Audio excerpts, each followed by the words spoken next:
right, so we're back at DC Motorworks. We're going to check out what's happening on the 180. We had a sick time at Winterfest. I took the 32, run an absolute muck. Raf chucked some videos up of us doing some cool stuff in the car.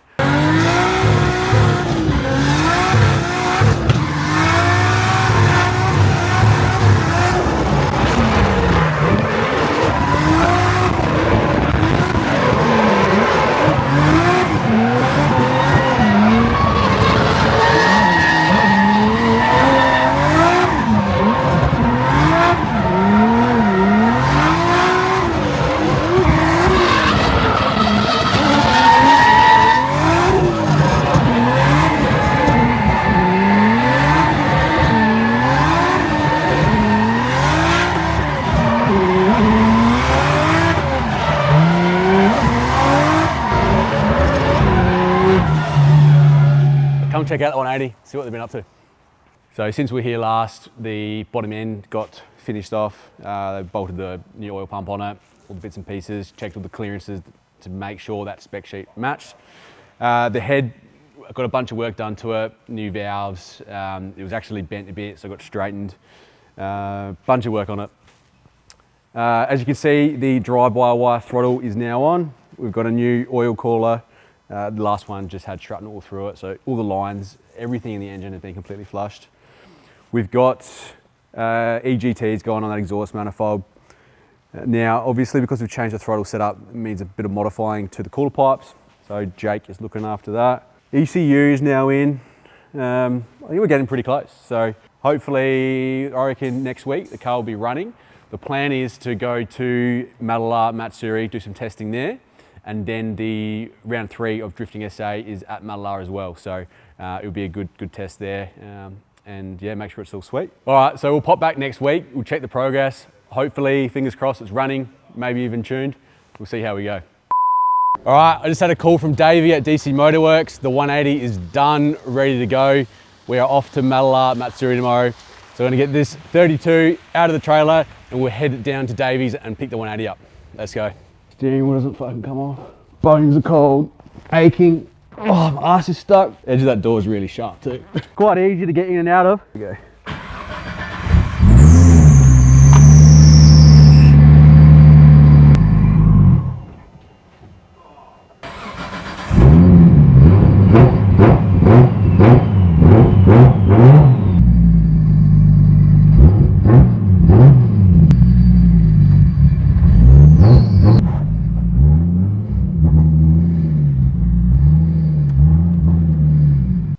All right, let's go get this car. All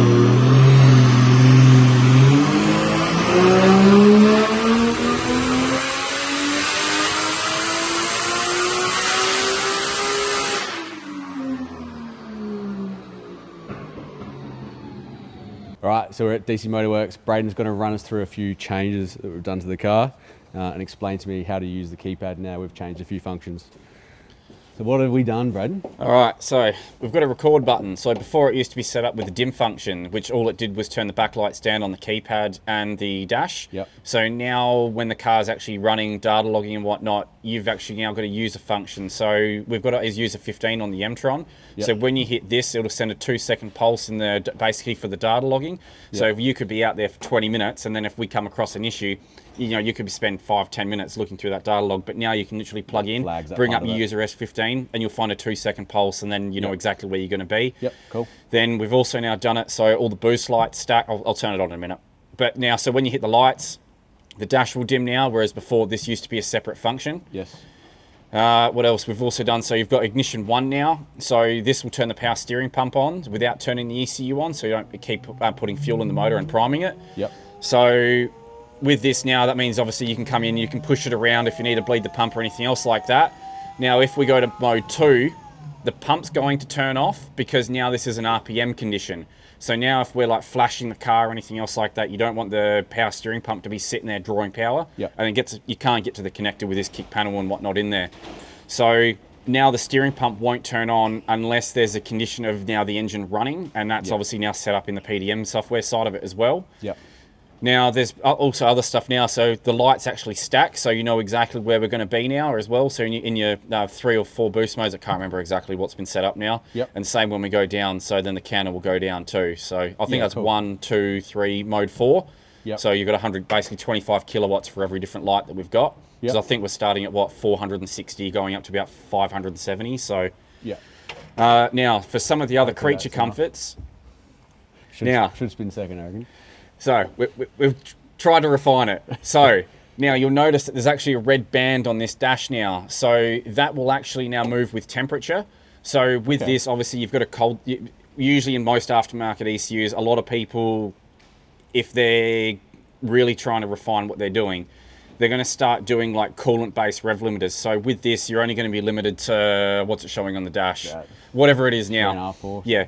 So you can see it's obviously grayed out too. So basically you'll hit that and that's just going to come up as basically like a, you can't rev it past that. And you'll notice as temperature starts climbing, that's going to start raising as well. Okay. So also now, as the temperature is also too high, let's say you're at 115, 120 degrees, then the coolant rev limiter at that end of the scale will start kicking into, and you notice that red bar is actually going to start dropping too. Right. So it's good now that you've actually got a visual representation of that too, because once again, this is where you could be out on the track, and if you don't have that, you're just going to start chasing your tail with what the hell's happened. But now, if you've got a visual representation, at least you can also see your coolant temp too, and you'll probably notice that, okay, it's actually noticed I've actually got a coolant temp limiter, so you can get a visual representation of where you are in the limiter setting as well. Yeah. So we've done that. Now, we've also done another one. So if you hold your foot down on the accelerator pedal for 10 seconds for me, and then you watch that oil pressure gauge, so with the engine off and you hold it down for 10 seconds, the green light should turn on, and now this is going to dump the accumulator. So whenever we come around to servicing the car or anything else like that, there we go. So that's the AccuSump. Okay. So now that's to drain the oil out of it when I do an oil change. Yes. So whenever we do an oil change now, usually a lot of people, they won't set up for something like this, or there's got to be a condition where you've got to like bump the motor and then it might dump the accumulator when the engine's cranking. Completely depends what ECU you've got, how it's all been set up. But in this case, because we know that whenever we're going to do a service, because usually on race cars, you're going to do it fairly frequently. You know, you might do a filter every event, you might service the oil every 2 events. At least something like this now, you've got a visual representation that the accumulator has dumped. Usually leave it for about 10 seconds, and then you know that we can then drain the oil pan a second time. Or you can probably just do it once and just put 8 litres in the motor, whatever. Yeah. So, but it's also another one. The light will either go red or green as well when you're on track as well. So then you also have a visual representation of when the AccuSump is also in operation too. So obviously before we didn't know anything to do with oil pressure or anything else like that, or when everything was working because of how it was set up. Yeah. So this time now, at least if we know we're on track, you can always keep an eye out if there's going to be that one light that's going to come on next to the oil pressure, and then we know if we have to start rectifying some form of mechanical things like baffles in the sump or anything else like that. Yeah, cool. And obviously now that there's also timers on oil pressure, so the more severity of the differential oil pressure to what's set to what the motor's running, then the timer gets shorter. So if the oil pressure, so usually general rule of thumb will be 10 psi for every 1,000 RPM. If we, let's say we're at 50 psi at 6,000 RPM, the timer might be 3 seconds. But if we're at 30 psi at 6,000, the timer will probably be half a second. Yeah. But at least with the this is all now calibrated with the AccuSump and everything else as well. So the main thing is, so we get the trophy. Yeah. That's the main one. Yeah. So at least now with the M-Tron now, there's always redundancy. Same if we lose like a boost pressure sensor or anything else like that, at least then it won't be running off the torque modeling side. It will then fall back to a speed density side, which once again, at least then you can finish the race. So one of my concerns, and I guess part of the reason we're testing tomorrow in my eyes, is to make sure that there's no teething issues and safety cuts or anything. No. Because as much as I don't want to hurt a motor, I don't want to lose a competition because of some silly safety cut. So and that's, so obviously we'll come out, we'll support and everything else out the track as well. But yeah, we've tried to pretty much do it as like the full package to hopefully try and future-proof it so we can finish the season. Yeah, cool. That's the main one, so. Should we have a quick look under the bonnet? We can. Yeah, let's do it. What have we got under there? How good does that look? So what are the main things we changed? All right, so... What didn't we change? All right, we'll start with, so obviously we've put now a KV8 in it, we ended up going with a ECU Master CAN to EGT module as well. Yep. So I actually designed and 3D printed a mount for that. So we've also added in the EGTs now as well. So we had Jake Bennett's do all the fab work on this as well. Really great job from him as well. So as well as adding those, we've also added an EMAP, which was actually a good one. So when we had this on the dyno, we actually noticed that we were actually coming up to a 1-to-1 pressure ratio with the turbine on the exhaust side as well to what the boost pressure is. Usually that's a good indicator that we're either maxing out on the turbo or we need a bigger exhaust housing, which in this case, because we've also got turbo speed on it as well, we know that we're also pretty much coming up on the threshold of the turbo speed as well. It might drop with a bigger turbine housing, but it's one of those. It's realistically, it's good where it is. So. We'll just leave it where it is. Otherwise, that's a whole other rabbit hole of more fabrication of the turbo and all that jazz as well. So naturally, because the other motor went bang, we've had to do a new oil cooler. So in this one, it used to be the old Trust oil cooler. So we've gone with a set trap this time, as well as now adding on the extra mounts for the intercooler. So you'll notice that we've actually got now 4 sets of O-ring clamps on here as well. So before it used to only be these 2 coming up off the throttle body and coming out of the turbo. But we've actually had it twice now in the past few months where the intercooler core is actually cracked, and due to just how rigid everything's been. So at least now we've actually got, it's still fairly firm because all these O-rings and all that, they're heavily greased up, but there's actually a fair bit of slack in there now. What else? We've added in the drive-by-wire. So once again, that's also coming in with how some of the strategies and everything else are working in the M-tron. That's very technical to get your brain around. I won't get into it in this one. Just trust the process. So in this as well, we've also done a 350 or a 370Z pedal as well, which is nearly a bolt-in into one of these. So what else have we added? I think we changed from we've gotten rid of the old M&W CDI box as well, and we've ended up going with a set of R35 coil packs. So as I've explained to Nathan in the past, as well as also now going into the newer tech and whatnot with this, it's also, if we're at the track, because 35 coils are also really common as well, who can we get a coil from and can we get it quickly? So back with the 2J coils, they're not very common. You mainly might find them in like a late model Supra or an Aristo or something.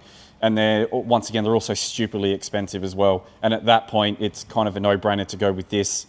More simplicity in it as well. Whereas before, if we ever have issues with the ignition box can start at $1,500 on its own.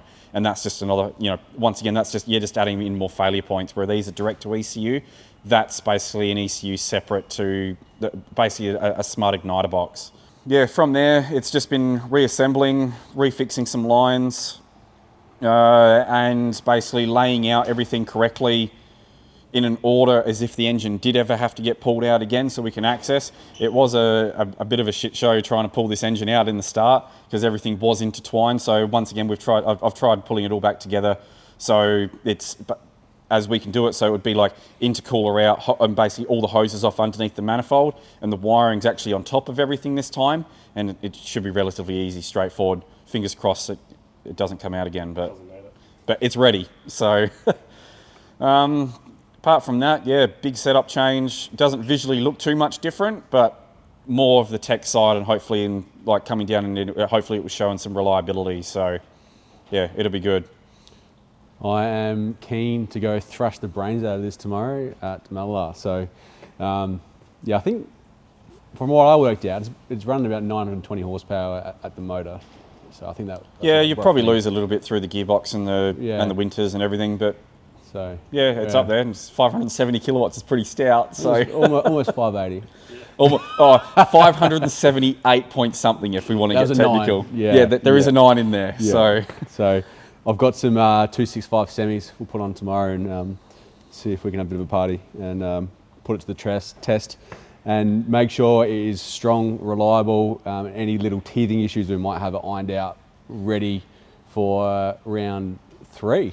Yeah, round 3 I think is next. Yeah, which I think we're coming up into.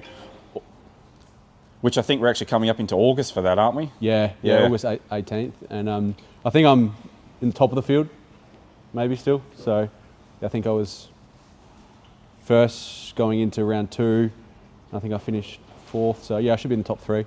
So yeah, keen to get this out there and have a thrash.